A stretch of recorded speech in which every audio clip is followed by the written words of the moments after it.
Today we're going to Sadna Forest.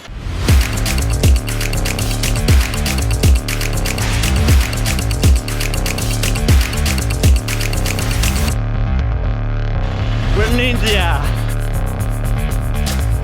In this city, it's crazy.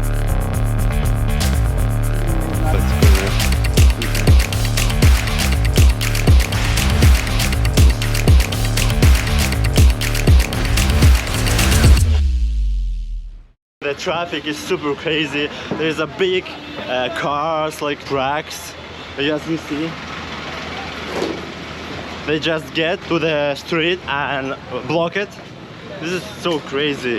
And the traffic is blocked. It just blocked. Look at that. This is so insane.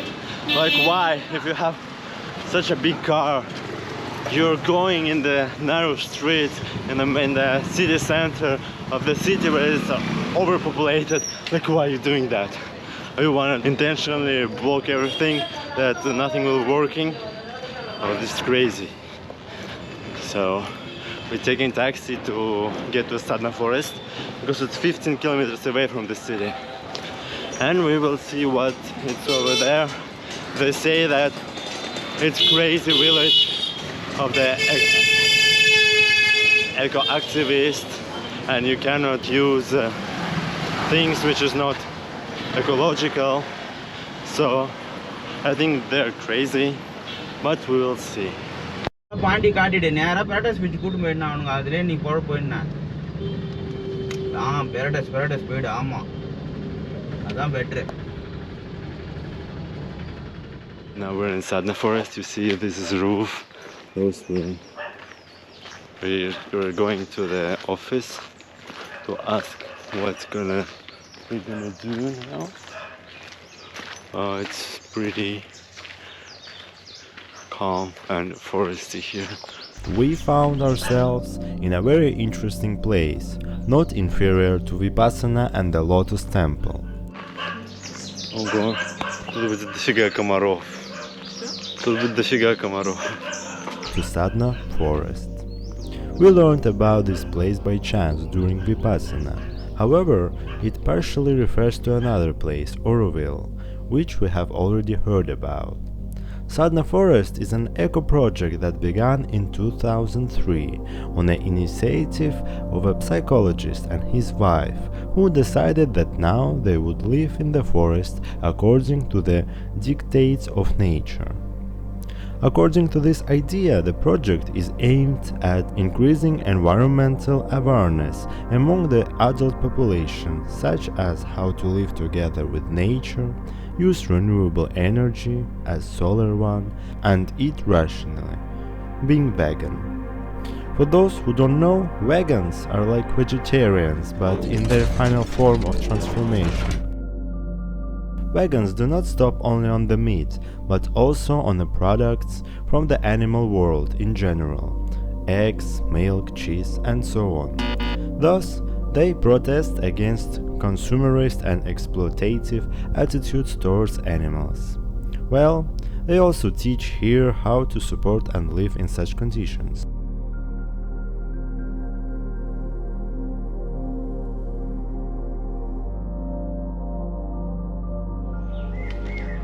Как большой лагерь для взрослых.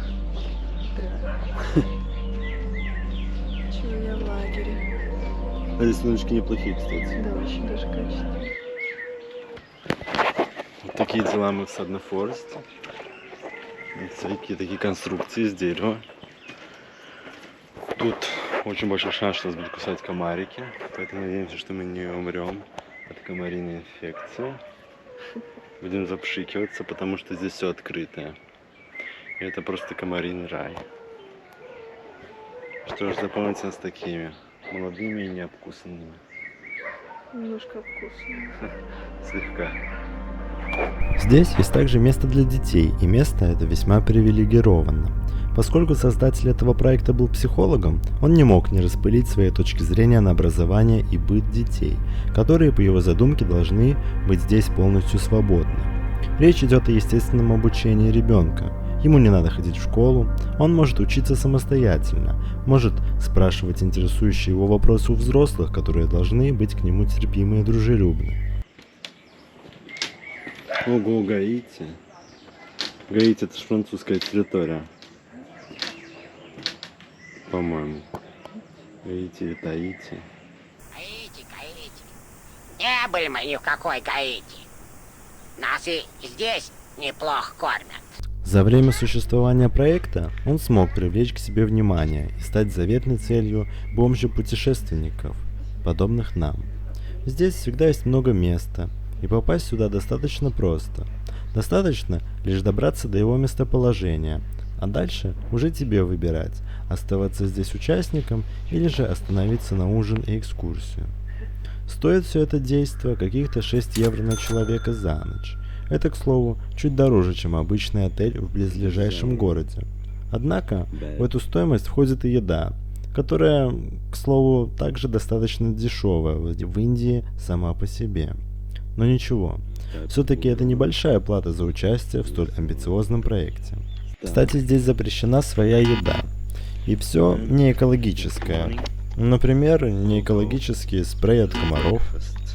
В интернете сидеть можно, но только в общем помещении, где ловит связь. Само место очень тихое. Здесь имеются экологические туалеты, кухня, общая спальня на 100 голов, несколько семейных шалашей, чайный шалашик и общее помещение для трапезы и объявлений. Сама система строится на некоторого рода иерархии, где самые старые члены общества осуществляют экскурсии, контроль за участниками и всякие там важные дела. Члены помладше объясняют новеньким порядок вещей и выполняют вместе с ними ежедневные занятия. Ну а сами неофиты работают столько, сколько положено.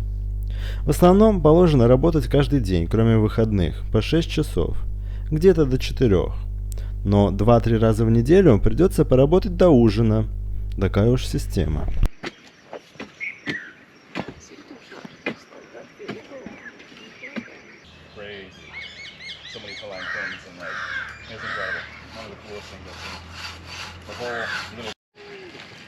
No problem, I forgot also my water, so maybe I can take them. Don't you mind if I film a little bit? Yeah, it's okay. Thanks. I'm okay. Anyone is not... Собака, собака, е-е, собака, собака, собака, собака, собака, собака, собака, собака, собака. Привет, привет, собака. Ты такая собака, такая собачная собака. Такая прям бобик. Потому что есть пятно собачье, есть другое собачье пятно. И бобичье пятно. Так что это настоящая собака, собаковая. Собака Canis lupus ordinaris. Да, собака. И Чесалис.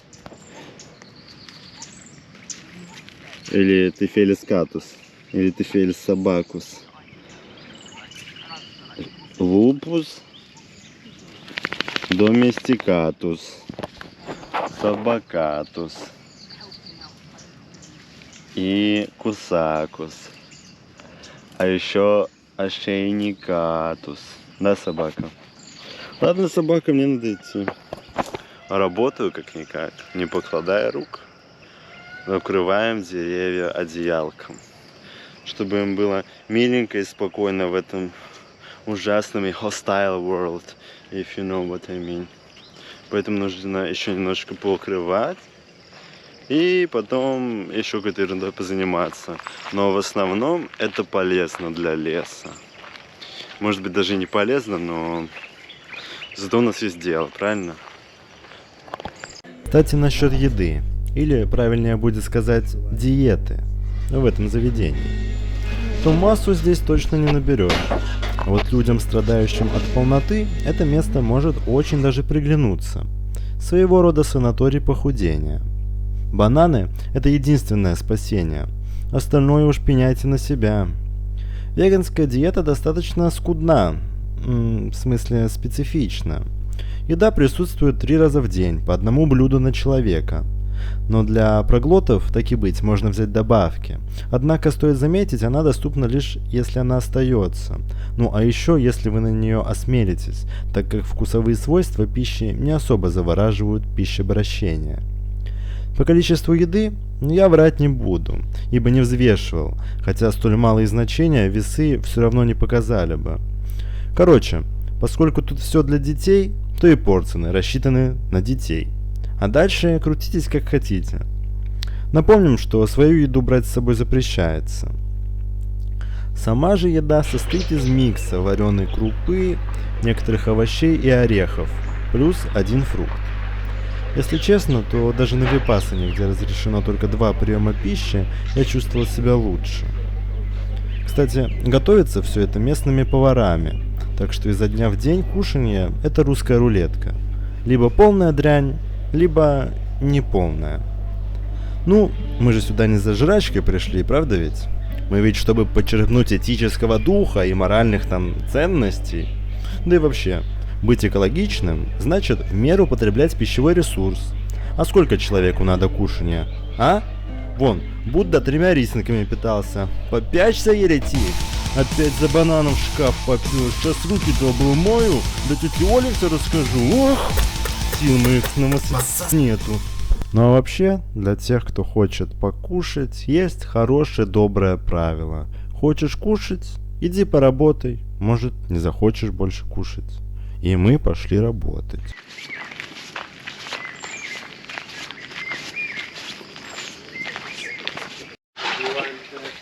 Here you go, digging.